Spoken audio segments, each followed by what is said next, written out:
Welcome back निशान साहब। ये बात ये कितनी वैलिड है कि पीटीआई ने जिस तरह कल भी जुमे को एहतजाज की कॉल दी हुई है, मंगल को आए 26 नंबर चुंगी पे रोका, फिर उसके बाद वापस लौट गए, कि पीटीआई के पास कोई स्ट्रेटजी है नहीं है, कोई प्रेशर बिल्ड नहीं कर पा रहे। आप इस बात से इत्तेफाक करते हैं? पहले आप अदनान साहब से मुझे सर्टिफिकेट लेकर दें, अगर मैं इसका जवाब देता हूं तो वो मुझे तर्जमान समझेंगे या साफी समझेंगे? यार निशान भाई बात सुने, मैं और आप साफी हैं यार, मेरा किसी से कोई लेना देना नहीं है। अब ना आप अगर पता नहीं मैं आप मुझे जानते कि नहीं जानते, मैं किसी पार्टी के साथ अटैच नहीं हूं यार, ना मुझे होना है, क्योंकि मैं साफी हूं। यार हम चीजों को रिपोर्ट क्यों नहीं कर रहे, मुझे ये बताएं। 8 अच्छा, फरवरी अब मेरे से को सुने इलेक्शन आप। चोरी अब हुआ, मेरे से इलेक्शन यार अब मैं आपके आपको घर बताता हूँ, डाका पड़ सुने। गया, आप थाने से बाहर नहीं निकलेंगे, इनका वोट चोरी अब हो मैं गया। आपको बताता हूँ सर, सुने सुने सुने, मैं आपको बताता हूँ। देखें, और आपने जो आप बात अंदर की रजा से कि पूछे, वो प्रेस क्लब का सदर था, वो लाइन लगी होती थी कि पहले मैं प्रेस क्लब सदर प्रेस चलिए आप उनको कॉन्फ्रेंस जरा करेंगे तो मैं मुकम्मल तो कर करने जाऊं। देना, उनको मुकम्मल तो करने देना। जी निशान साहब। बैरिस्टर गौहर क्या कर रहे हैं, फिर उसके बाद राजा साहब क्या कर रहे हैं, पंजाब के अंदर लीडरशिप नहीं है, अपोजिशन बहुत ज्यादा स्ट्रांग नहीं है। इस बात से तो कोई भी जो मैं कम से कम जो है वो इससे इनकारी तो नहीं हो सकता। मैं अपने जो व्लॉग्स करता हूं उसके अंदर मैं क्लियरली बोलता हूं कि ये अपोजिशन की जो जमात है ये ना तो खान साहब की बन सकी, ना ये अवाम की बन सकी। मलिक साहब, मैं आपकी तरफ वापस आ रहा हूं। मैं आपसे ये जानना चाहता हूं कि पाकिस्तान पीपल्स पार्टी और पीटीआई के दरमियान कुछ राब्तों की, कुर्बतों की बातें हो रही थी। शफी जान साहब कल हमारे शो में मौजूद थे। उनका जी अगर तो पीपल्स पार्टी अपने इस उसूली मौक़िफ़ पे 28वीं तरमीम के हवाले से कायम रहती है तो हम बिल्कुल उनके साथ इत्तेहाद भी कर सकते हैं, आगे बढ़ सकते हैं। ये इत्तेहाद हो सकता है या फिलहाल दोनों ही जो आप बात कर रहे थे, पीपल्स पार्टी को क्या जरूरत है इस सिस्टम से निकल के अपने आप को उस तरफ ले जाने की जहां नुकसान ही नुकसान है? देखिए, मैं समझता नहीं हूं कि पीपल्स पार्टी जो है वो पीटीआई के साथ आन मिलेगी या किसी 28वीं तरमीम की राह में रुकावट डालेगी। लेकिन बहरहाल पाकिस्तान की सियासत में कुछ भी हो सकता है। माजी में हमने बड़े बड़े मुखालफिन जो है वो एक टेबल पर बैठते देखे हैं। पीपल्स पार्टी और नून लीग के बारे में कोई तस्वर नहीं कर सकता था। दोनों टेबल पर आए, दोनों टेबल पर बैठे, दोनों ने चार्टर ऑफ डेमोक्रेसी किया। सवाल ये पैदा होता है जिसकी हम अक्सर कहते हैं, ये पाकिस्तान तहरीक इंसाफ ने दरवाजे बंद किए, मुस्लिम लीग नून का दरवाजा पीटीआई ने बंद कर दिया था। यानी खान साहब एक इंतहा पसंदाना सियासत की तरफ चले गए थे। वो कहते थे कि सारे चोर हैं इस मुल्क के अंदर, मैं अकेला मुहातमा हूं। ये जो सोच जब बन जाती है, ये पार्टी, देखिए मैं आपको एक अर्ज करूं, खान साहब एक जमाने में कहा करते थे कि आप टॉक शोज में पीपल्स पार्टी और पीएमएलएन के बंदे को क्यों बिठाते हैं जी? ये इनका क्या काम है? ये तो जो है चोर है, डाकू है, इनकी पार्टी की नुमाइंदगी आप क्यों लेते हैं? यानी आप सिर्फ अकेले पीटीआई को बिठाएं। और ये भी शायद जिन हमारे सीनियर दोस्तों को याद होगा, आपको भी याद होगा, बड़े पुराने हो चुके हैं, लगते यंग हैं, लेकिन देखिए आपको भी अंदाजा है कि इस मुल्क में प्रेस कॉन्फ्रेंस जो है वो सिर्फ रिकॉर्ड करके टीवी पे नशर करने का रिवाज भी इमरान खान साहब ने डाला। नो जर्नलिस्ट इज देयर, कोई साफी वहां पे मौजूद नहीं है, लेकिन प्रेस कॉन्फ्रेंस हो रही है। यानी आपने प्रेस कॉन्फ्रेंस की, सवालों को जवाब नहीं दिया, आप चले, उसके बाद ये रिवाज पड़ गया। अब तो कई हजरात जो है ना वो अपने गांव से ही प्रेस कॉन्फ्रेंस करके भेज देते हैं, जिन्होंने मीडिया से बातचीत की और आगे कोई बंदा नहीं बैठा होता, ड्राइंग रूम से कर देते हैं। हाँ, वो असल में ये मसला ये है कि ये जो सोच पैदा हुई कि भाई मैं अकेला जो है जंगल में फिरूंगा तो और कोई हो गए नहीं, वो गलियां हो जान सुन बिच मिर्जा यार फिर, वो इनको दूर ले गया है। मौलाना फजल रहमान के साथ इनकी कितनी कुर्बतें बढ़ी, क्यों ट्रस्ट नहीं हुआ? अच्छा। कि आपने बाकायदा मौलाना फजल रहमान को इतना जिच किया कि वो इस उम्मीद में रहे या इस चक्कर में रहे कि जब कभी मौका आएगा इनको मैं भी ऐसी सजी कराऊंगा कि जिंदगी भर याद रखेंगे। पीपल्स पार्टी के भी आप जो कंपेन की, जो कुछ किया आपने फरियाल तालपुर साहबा के साथ, उनको भी याद रहता है। अब सियासत में इंतहा पसंदी से कदम पीछे आना चाहिए आपको, ताकि आप डायलॉग कर सकें, ताकि आप बातचीत कर सकें। अब मजबूरियां ना हो चौधरी परवेज लाई साहब की, उनको आप डाकू कहते रहे हैं, यकीन मानिए उनका दिल करे इनको अंदर ही रहने दें। वो सोचते होंगे यार ये मुझे मेरे खिलाफ कंपेन किया करते थे, डाकू हर वक्त चलाया करते थे, और फिर सलाम लेने से भी लोगों से गुरेज किया करते थे। और आज मिजाज क्या है?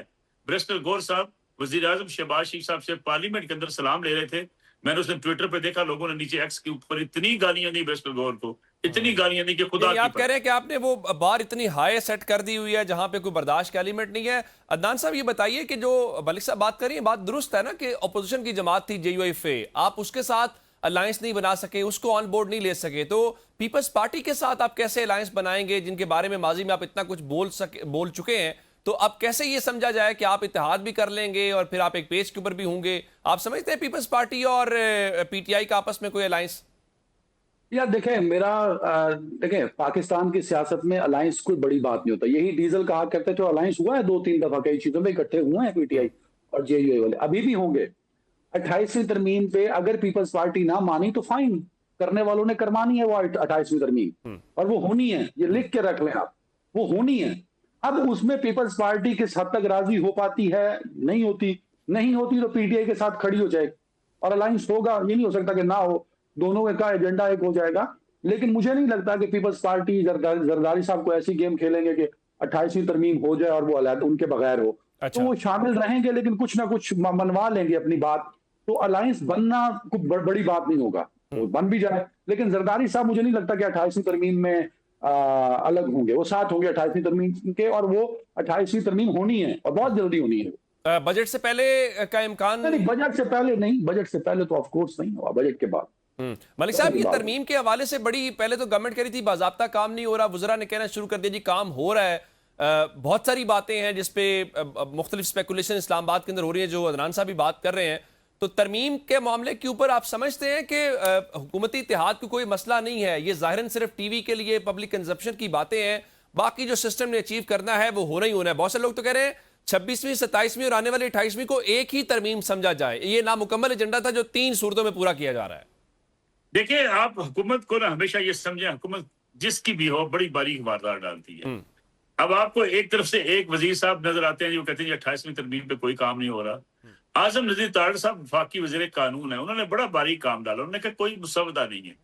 भाई मुसवदा तो वाकई नहीं है, जब तक इत्तेफाक राय नहीं होता तो मुसवदा तो नहीं होगा। कल वो कह देंगे मैंने कहा था मुसवदा कोई नहीं है। हाँ। बातचीत हो रही है या बातचीत का अमल जारी है, मुशावरत जारी है। मुसवदा यकीनी बात अभी तक वो फाइनलाइज नहीं हुआ। फाइनलाइज तभी होगा जब सियासी जमातें उस पे ऊपर इत्तेफाक राय कर लेंगी। दूसरी बात यह है कि हमारे यहाँ देखें होता क्या है, सियासत को थोड़ा सा समझने की जरूरत है। सियासतदान मीडिया के साथ भी खेलता है, लेकिन हम जो है शायद जज्बात की रो में हम बह जाते हैं, हमें अंदाजा नहीं होता कि चीजें किस तरफ जा रही होती हैं। हर रोज मुझे कुछ लोग टॉक शो में बैठ के कह देते हैं, राणा सनाउल्लाह ने खुद तस्लीम कर लिया कि जनाब इमरान खान साहब की हमने 2-3 बार रिक्वेस्ट की लेकिन वो नहीं मानते, मुफाहमत नहीं करना चाहते। अब राणा सनाउल्लाह साहब को अपना गुस्सा है कि भाई मुझे आप फांसी के फंदे पे लेकर जा रहे थे, मेरी बीवी को आप मिलने नहीं देते थे, वो बेचारी रो रो के मुल्कात के लिए आवाजें लगा रही। नून लीग तो कहती होगी खान साहब डटे रहे और जेल में रहे।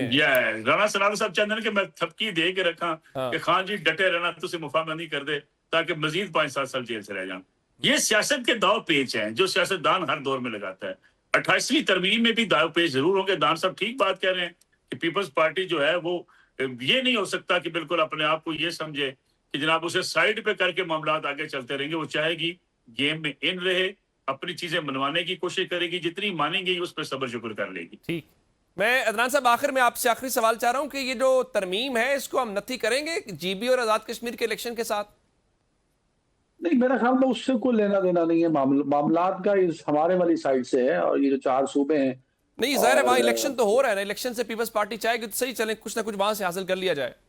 यार वो इलेक्शन भी सेटल्ड है भाई, उसमें कौन सा कोई ऐसा इलेक्शन हो रहा है कि कांटेदार मुकाबला है और वोट की बड़ी अहमियत होगी, ऐसा नहीं है। मैंने हम सबको पता है कहाँ क्या होना है, तो उसका इससे कोई लेना देना नहीं। अब देखना यह है कि नून लीग के आखिरी वजीर आजम शहबाज शरीफ साहब 28वीं तक ही बस करते हैं या 29वीं भी लाते हैं, तो ये भी तो क्रेडिट होगा ना सारी उम्र का कि आखिरी वजीर आजम थे वो नून लीग के और उन्होंने इतनी तरह आप आखिरी क्यों कह रहे हैं? अभी तो पंजाब से मलिक साहब वहीं होते हैं, अभी तो वहां से वजीर आजम जो है वो बिल्कुल तैयार है, उन्होंने आना है विफाक में। अल्लाह की कसम है, मेरे सामने कुरान पे आंदा तो मैं कुरान शेर ते रख लेना सी।